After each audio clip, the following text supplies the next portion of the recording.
gënul ñu nekk Wallu à part Yewwi à part perte lépp. bu théoriser l'idéal xam nga yaa la cité idéale. La cité possible et la cité réelle. La cité réelle nag li mu décliné bu ñu doon jëw ci kiiwu Platon quoi vulgate platonicienne. La cité réelle mooy mënuñu ànd parce que comme ni ma ko waxee jeu d'intérêt la. xam nga jeu de kii la quoi nu mu koy waxee sax jeu de ruse la quoi ñoom seen biir quoi. xam nga dañuy naxante quoi. dañuy ànd nii rek mais au fond gëmante wuñu. waaw tout à fait d'ailleurs moo tax. xam nga tam Barthélémy Diaz. waaw ak Yewwi ñoo waroon a renoncer seen candidature au profit de gars de Wallu le Thiam là ñu dem xeex gagné lii. non man je crois que sax par daal Lamine Thiam bu ñu bëggoon consensus dëgg xam nga ku ñuy jël. Mamadou Lamine Diallo. waaw Mamadou Lamine Diallo quoi aurait été un profil très consensuel. xam nga lu tax bon am na benn côté éthique quoi loolu lu ko Sénégalais nangul donc toppee wuñ ko mbooloo mais xam nañ ci moom yenn valeur éthique yi. et que yàgg na quoi léegi. absolument am na ay législatures yu bëri yu mu def. am na expérience bi xam nga. bon commencé na am benn kii bi quoi. et que je crois que après kenn ñëpp tout le monde pourrait se retrouver quoi. quand bien même il est avec Wallu. mais d'ailleurs mieux. voilà tey bi affaire amee blocage. voilà mais prise de parole am bi. voilà waaw c'était sage moom moo décanté affaire yi. posture de sagesse la bi mu leen waxee yooyu. voilà automatiquement gars yi dañu suspendu dem quoi. voilà ba pare deuxièmement benn affaire bu grave. gis nga lii xew tey assemblée nationale. xam nga foo ko daan gis. dans les pays d'Amérique latine. ay Chili Paraguay et cetera loolu lay xew. xam nga on avait connu le président Macky Sall. dans la juridisation de la politique. On vient de voir le président Macky Sall, le régime en place, dans la militarisation de la politique. Grand, cet acte-là marque ou révèle ce qu'on pourrait appeler la militarisation de la politique. Après qu'on ait connu la juridisation de la politique. Lii, ça n'honore pas la démocratie sénégalaise. Ça n'honore même pas le Sénégal tout court. Lii, dans les régimes militaires, dans les régimes dictatoriaux, ngay am lii surtout en Amérique latine Chili Paraguay Venezuela et cetera ça veut dire que on en est arrivé nous Sénégalais très civilisés anciens xawma lan lañ koy waxee qui ont commencé à voter depuis les états généraux dëkk Serigne Touba Alhaji Malick Mame Limamou et cetera tout ce que vous voulez la patrie des Senghor des grands Cheikh Anta Diop et cetera on en est arrivé pour maintenant pour voter à l'Assemblée nationale il faut que les militaires soient là. mais si am na loo intégré wul yow tamit de. fu mu toll nii ñu ngi commencé wàññeeku sax. voilà ça veut dire que dem nañ ba pencum ndaw réew yi les gens n'ont pas cette capacité d'être comme disent les Anglais des gentlemen def ci mais il faut forcément exercer la force les forces de défense. non mais ça. mais Siré ça c'est Siré am na yow tamit benn kii da nga koy intégré ci benn puzzle tamit. c'est-à-dire comme ñun suñu genre nii boo gisee ñu daan wax nii yu bëri ci opposition démarche am bon parce que tamit xam nga dañ ne Macky Sall a militarisé la politique xam nga. mais c'est en fonction que opposition bi tam di gën a muscler sa démarche xam nga comprendre nga li ma bëgg a wax. am na benn façon opposition bu fi amoon tamit lu yàggu rek ci weer yi nii quoi depuis événement mars yi ba tamit. xam nga nee na c'est le nouveau Macky Sall. dafa noonu lu fi amoon du fi amaat. après événement mars yi xam nga loolu la wax. léegi je crois que xar kanam boobu lay wane et que lu ñu gën a dem ci 2024 dafay gën a militariser wu. voilà mais loolu mooy problème parce que. léegi nag. njiit buñ la jiitalee. da ngay nangoo jiitu. baal ma ñëw. c'est-à-dire que yow mënoo nekk président de la République ak fonction nu mu demee ngay defante ak man ci sa waay c'est-à-dire que lii nii on devait mënoon nañoo bañ a agsi xam nga lu tax. parce que président moom mooy la clé de voûte des institutions. c'est-à-dire que moom bu xoolee xam ni benn solution moo am parce que tout le monde avait vu venir su fekkee ñoom juboowuñu pour def dañuy dem woo force de l'ordre loolu c'était prévisible. ndax xeex bu ñu amee ne serait-ce que ce qu'on appelle le maintien de l'ordre public. parce que tey assemblée nañ nekk. kon donc ñëpp xam nañ ni bu déraillé te ñëpp gisoon nañ day déraillé kon donc moom comme moo yor mission bi ak fonction bi. mënoon na su ma doon man moom lu ma doon def mooy. waaw wax leen sax wax leen ne leen xoolal suspendre leen session bi ba demee. waaw ngoon si ma génne décret dissoudre gouvernement bi. mais saa yi loo xam ne on peut l'éviter pourquoi ñuy reyante. mais Siré yow dafa mel ni sama lanc nga sàqami. parce que balaa nga ñëw alors que mën nañ ko continuer suñu yoon dem. pourquoi par force dañu war a daaneel mur bi pour mën a dem. quand même mais lii. c'est l'image de la démocratie sénégalaise. te yii day dem ci réseaux sociaux yi day dem ci télévision yi. yii day dem ci fu Sénégalais nekk dañ koy xeeb ci yéen vitrine on est plus des vitrines lii mooy vitrine démocrate sax. waaw lii mooy modèle démocrate. mais Siré ma ne yow da nga sax xam sama lañ ci xam nga balaa ngay ñëw loolu laa waxoon. dama ci yokk sax na président Macky Sall rencontré président groupe parlementaire yi. bu bàyyi parce que man loolu laa jàppoon xam nga mooy balaa ngay ñëw dama ne c'est évitable mais dama ne bu ñu def prospective tam fi ñu jëm tam dafa am solo de. fi ñu jëm gis nga opposition man sama école mooy Ablaye Wade. parce que tam ci africain yi bëri moom mooy modèle. koo xam ne fii dafay xeex ak nguur ba jël pouvoir par des mécanismes démocratiques je crois que foofu Ablaye Wade mooy la référence. wala loolu moom moo ko inauguré Afrique boo xoolee presque wala da nga xam ñeneen yow Siré ñoo xam ne nii diggante 60 ak après nii quoi par démocratie lañ jaar ba accéder au pouvoir nii xeex 26 ans. loolu je crois que Abdoulaye mooy modèle bi mais xam nga lan moo ko mooy. waaw Nelson Mandela aussi xeex na. non Nelson Mandela ci xam nga ci yenn anam la par exemple non mais foofu les noirs sont majoritaires ci anam yu bëri yeneen paramètres la foofu jaay doole loon quoi apartheid benn régime d'exception la boo xoolee. non ci cadre kii quoi xam nga su contexte mel suñu bos laa wax. non Abdoulaye Wade xam nga dafa am lu ñu doon wax la stratégie du bord du gouffre moom laa doon wax mooy adversaire bi da nga koy napp quoi gis nga tapette bu fayu moo gën a garaaw c'est-à-dire que waa ji même boo xamee daf la ragal après del ñëw nga naxanteeg moom quoi mais tapette boo ko toppee tam nga ne ah mais gars bi tapette la quoi xaaral ma jaay ko fit xam nga ni booy di wax bon kii moo quoi ay kilifa lañ bàkk prek daa ko tiital mu daw mais après dafay jéngu parce que dafa naan jéngu moo fi sës est-ce que comprendre nga jéngu moo fi sës léegi ñoom foofu la ñu waroon bañ a egg ak Macky Sall dégg nga bi événement mars yi jógee rek waruñu woon wax ay seconde vague ak yooyu xeetu wax yooyu dégg nga parce que loolu da lay dugal dafay mel ni kon première vague bi fi amoon ñi fi dee ak musiba bi am yëpp yow yaa ko andi. la deuxième vague sera plus dévastatrice. waaw noonu la koy waxee. non saa wax yi kenn du ko xaaral ma ñëw.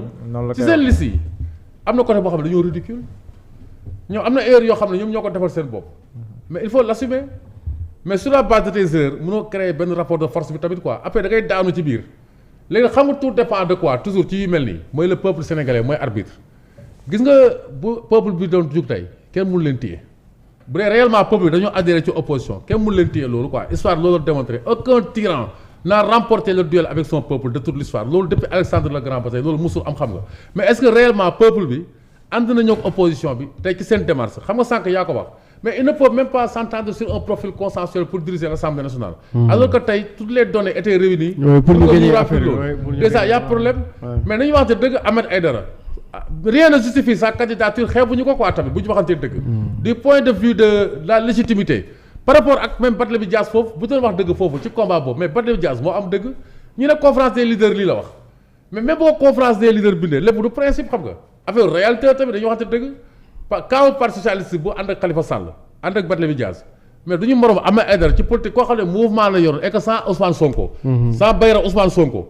dynamique Ousmane Sonko xale yu bëri yéen voté ci gox yu bëri Ousmane Sonko la ñu voté. absolument Sonko sax def na lapsus xaw ma moo ko tey xaw ma teyu ko mu ne ku voté Yewwi Ousmane Sonko ko voté xaw ma ndax moo ko tey wala mais loolu mooy réalité bi si ñu bëri ñu voté Sonko kii Yewwi Askan Wi Ousmane Sonko la ñu voté donc tey yow Ahmed Aïdara yow waroo woon mën a ñëw kii quoi am di xajamal parce que man dama jàppee candidature bi noonu quoi amul man gisuma sens bi quoi sensu candidature boobu véritablement amul lu ko du point de vue de la rationalité quoi loo xam ne expliqué na ko léegi nag yooyu laa la wax ay studio la yoo xam ne dafay peuple bi xool peuple la bu am mémoire le peuple sénégalais dafa am lu ñu naan le génie de la patrie peuple sénégalais peuple la boo xam ne dañu ko yàgg a nax ku nëbbi rey sa maam nag boo gisee lu ñuul la da ngay daw te gars yi ñuy commencé gis lu ñuul et que Dieu sait que am na lu bëri lu ñuul si ñoom parce que xëy na fa lañ fondé ñoom seen électorat ci ñoon xale yi xam nga man tey bu ñuy wax yenn profil yi Yewwi Askan Wi Diallo man du ma nekk fii di wax sama bopp souvent quoi mais dañu may def ree da ngay gis ay acteurs politiques yoo xam ne ni avant 2000 xam nga Sénégal la mooy suñu problème ñun politique ñu ngi koy commencé di analyser avant 2000 même yenn chroniqueurs politiques yu may gis nii quoi bu ñuy wax Sénégal